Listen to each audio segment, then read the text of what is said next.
दोस्तों, कहानियों का हमारी ज़िंदगी में काफ़ी महत्व होता है। बचपन में हम दादा दादी, नाना नानी की कहानियाँ सुनकर काफ़ी कुछ सीखते थे। उन कहानियों में से खुद को जोड़ कभी राजा या कभी रानी बन जाते थे। आज फिर हम आपको हमारी कहानियों के माध्यम से मोहब्बत की उन गलियों में ले जाने का प्रयत्न कर रहे हैं, जहां आप फिर से इमोशनल हो जाएंगे। कविता अपने माता पिता की बहुत लाडली थी। 3 बड़े भाइयों की बहन थी। कोई भी चीज़ मांगने पर उसी वक्त सामने हाजिर हो जाती। पूरे घर में रौब था उसका। पूरे परिवार और नौकरों पर राजकुमारी की तरह हुक्म चलाती थी कविता। स्कूल में भी पूरा रौब था उसका। बड़े घर की लाडली जो थी वह। ऐसे ही उसने कॉलेज में भी दाखिला लिया। उसकी ठाट बाट, बड़ी गाड़ी में आना जाना, हर दिन नया फैशन देखकर हर कोई उससे दोस्ती करना चाहता था। थोड़े ही दिनों में उसके बहुत से दोस्त बन गए। पूरे कॉलेज में उसकी अपनी ही एक पहचान थी। इन दिनों उसके घर एक रिश्ता आया। खानदानी लोग थे और पापा की पुरानी जान पहचान थी उनके साथ। कविता के साथ कोई ज़बरदस्ती नहीं थी, पर कविता ने फिर भी हाँ कर दी, क्योंकि वह अपने परिवार से बहुत प्यार करती थी।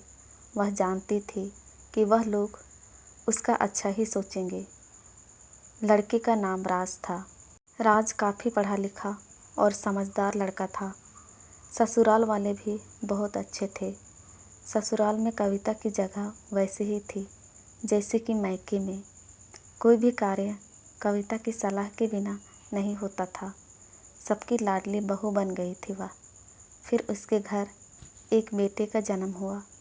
राहुल कविता को जान से प्यारा था।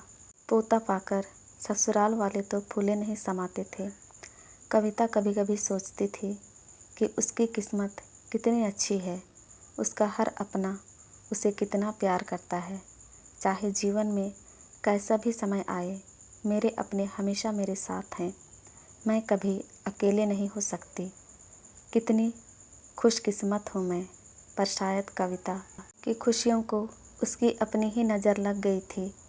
एक दिन वह मायके जाने की जिद कर बैठी। राज को बहुत काम था, लेकिन वह फिर भी उसे ले गया। रास्ते में उनकी गाड़ी अन्य गाड़ी से टकरा गई। कविता, राज और राहुल बहुत बुरी तरह से जख्मी हो गए।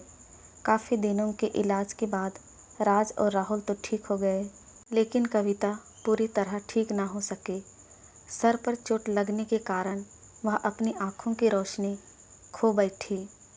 अब कविता की किस्मत जैसे उल्टे पांव चलने लगी। मायके वाले कुछ दिनों तक उससे मिलने आते रहे। फिर कभी कभार फ़ोन ही करके पूछ लेते कि आप कैसी हो। धीरे धीरे ये सिलसिला भी कम हो गया। ससुराल वालों की सहानुभूति भी कम होने लगी। घर में किसी को पास बैठने के लिए कहती तो जवाब मिलता, बहुत काम है, अब तुम भी हाथ नहीं बटा सकती। राज भी चिड़चिड़ा हो गया था। बस राहुल ही था उसके साथ, जिसके साथ हंसते खेलते उसका वक्त गुजरता। एक दिन कविता के हाथ से कुछ सामान गिर गया, जिसकी वजह से राहुल को हल्की सी चोट लग गई। कविता के सास ससुर ने राहुल को उससे अलग कर दिया कि कहीं उसके ना देखने की वजह से बच्चे का कोई नुकसान ना हो जाए। कविता अंदर से टूट चुकी थी। एक दिन उसने सबके सामने मायके जाने की इच्छा रखी तो राज उसे तुरंत मायके छोड़ आया, जैसे कि वह भी यही चाहता था। लेकिन राहुल को उसके साथ नहीं भेजा गया। कविता कभी राहुल से दूर नहीं रहती थी, पर अपनी कमी के कारण उसने ज़्यादा बहस नहीं की। कविता को लगा कि वह 3-4 दिन वहाँ रहेगी तो थोड़ा हवा पानी बदल जाएगा, क्योंकि वह कितने दिनों से कहीं भी बाहर नहीं गई थी। घर वाले भी इतने दिनों बाद उसे देखकर कितने खुश होंगे। कविता के घर पहुँचने पर सब लोग बहुत खुश हुए। खाने में सब कुछ कविता की पसंद का ही बना था। उसने अपने मम्मी पापा और भाई भाभीयों से दिल खोलकर बातें की। उनके छोटे छोटे बच्चे भी बुआ के साथ घुल मिल गए थे। रात को सोने के वक्त जब वह कपड़े बदलने लगी तो उसे पता चला कि उसका बैग तो बहुत भरा हुआ था। वह समझ गई। वह बहुत उदास हो गई। कुछ दिनों तक तो सब ठीक रहा, फिर जैसे सब बदलने लगे। सबका व्यवहार बदल रहा था। वह लोग जैसे थक चुके थे उससे। सब लोग घुमा फिरा कर पूछने लगे कि राज कब आ रहा है उसे ले जाने। वह बहाना बना देती, जबकि वह जानती थी कि उस घर में अब उसके लिए कोई जगह नहीं। कविता के चलते वक्त कुछ न कुछ नुकसान हो जाता। थोड़ी बहुत टोका टाकी उसे सुनाई देती, वह टाल देती। एक दिन उसके हाथ से लगकर एक कीमती फूलदान टूट गया। छोटी भाभी ने बहुत हंगामा मचाया। कविता के माता पिता रोज़ रोज़ के झमेलों से तंग आ गए थे। उन्होंने राज को खुद से फ़ोन कर दिया। राज कविता को अपने घर ले गया। कविता को अपने परिवार वालों से ये उम्मीद न थी। जिस कविता के कहे बिना घर में एक पत्ता भी नहीं हिलता था, उस घर के लिए अब वह बोझ बन चुकी थी। राज के साथ ससुराल आते वक्त वह बहुत खुश थी, क्योंकि वह अपने घर जा रही थी, अपने जिगर के टुकड़े राहुल के पास।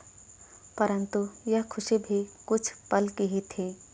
सारा बंदोबस्त पहले ही किया हुआ था। कविता को सीधे ऊपर वाले कमरे में पहुंचा दिया गया। राहुल से दूर रहने की सख्त चेतावनी दी गई।